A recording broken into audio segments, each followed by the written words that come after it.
हमारे बड़े बूढ़ों के बताए गए कुछ बेहतरीन सबक। नंबर 1, बेटा पैर उतने फैलाओ जितनी चादर हो। नंबर 2, जो आपके पास में है उससे खुश रहना सीखो। नंबर 3, हमेशा अपने से नीचे वाले लोगों को देखो, खुश रहोगे, यानी जो आपसे अमीर हैं उनसे दूर रहो। नंबर 4, सपने देखो मगर अपनी औकात के हिसाब से। ये कुछ बेहतरीन सबक हैं जो लोग अक्सर हमें फ्री में चिपका देते हैं और हमें समझाने की कोशिश करते हैं कि बेटा जिंदगी भर गधे की तरह काम करो और जब मरो तो तुम्हारे पास फूटी कोड़ी ना हो। माफ़ करना, मैं उन्हें गलत नहीं कह रहा हूँ, बिकॉज वो हमसे बड़े हैं, हमसे ज़्यादा जानते हैं। लेकिन मैं आपसे पूछता हूँ, क्या ये सब सही है? माना कि उनका कहना बिल्कुल ठीक है, लेकिन वो ठीक है उनके टाइम के हिसाब से। दोस्तों, उनके टाइम पर 5,000 कमाने वाला भी अमीर होता था और आज 50,000 कमाने वाला भी मिडिल क्लास है।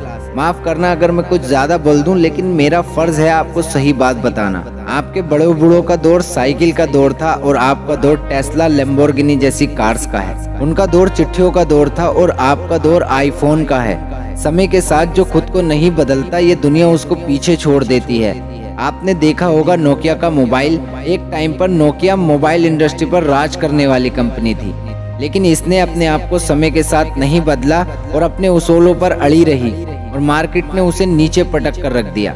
आज का दौर पैरों को चादर जितना फैलाने का नहीं है, बल्कि चादर को पैरों से ज्यादा बड़ा करने का दौर है। अब जब भी आपसे कोई कहे कि बेटा अपने सपने औकात के हिसाब से देखो, तो मुस्कुराकर उनसे कहना कि सर आपका बहुत धन्यवाद मुझे बताने के लिए, लेकिन मैं अपनी औकात के हिसाब से अपने सपनों को नहीं बदलूंगा, बल्कि मैं अपनी सपनों के हिसाब से अपनी औकात को बदलूंगा। मैं चादर के हिसाब से पैर फैलाने वालों में से नहीं हूँ। मैं अपनी चादर को इतना बड़ा करूंगा कि मेरी साथ हजारों लोग उस चादर से अपने पैर ढक सकें। जो पास में है उससे खुश होना मेरी फितरत नहीं है, बल्कि जो मुझे चाहिए मैं उसे पल भर में पा सकूं, मुझे उन लोगों में शामिल होना है।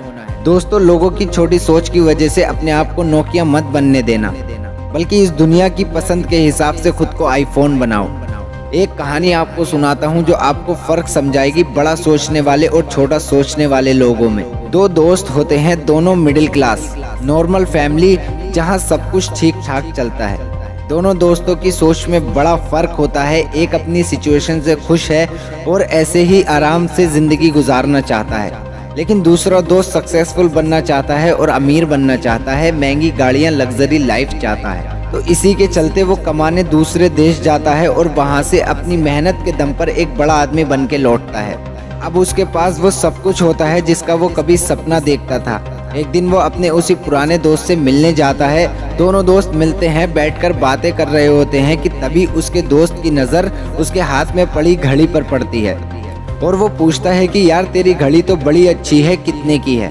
वो कहता है 5 लाख। उसका दोस्त उसकी मजाक बनाते हुए कहता है अच्छा, लेकिन मेरी 5,000 की है और टाइम बिल्कुल सेम बताती है। उसकी इस बात पर वो मुस्कुराता है और कहता है यही तो फ़र्क है मेरे दोस्त, तेरी 5,000 की घड़ी तेरा टाइम बताती है और मेरी 5 लाख की घड़ी मेरा टाइम बताती है। दोस्तों, यही फ़र्क है आपकी और उन लोगों की सोच का। कहीं ऐसा ना हो जाए कि आप उनकी बातों में आके अपने गोल से भटक जाएं और पीछे हट जाएं। याद रखें, पीछे नहीं हटना है, कमाना है और तब तक बेहिसाब कमाना है जब तक महंगी चीज़ें सस्ती न लगने लगें। और वो टाइम लाना है कि अगर किसी सस्ती चीज़ पर भी आप हाथ रख दो तो उसे लोग ब्रांडेड समझने लगे। आई होप कि आप मेरी बात को समझ गए होंगे कि मैं आपसे कहना क्या चाहता हूँ। दोस्तों, वीडियो पसंद आई हो तो एक लाइक ज़रूर करें और कमेंट करके हमें ज़रूर बताएं। और आप किसी टॉपिक पर वीडियो चाहते हैं तो वो भी कमेंट कर दें। मैं कोशिश करूँगा जल्द से जल्द उस टॉपिक पर वीडियो बनाने की। मिलते हैं अगली वीडियो में, तब तक के लिए खुश रहें और मोटिवेट रहें।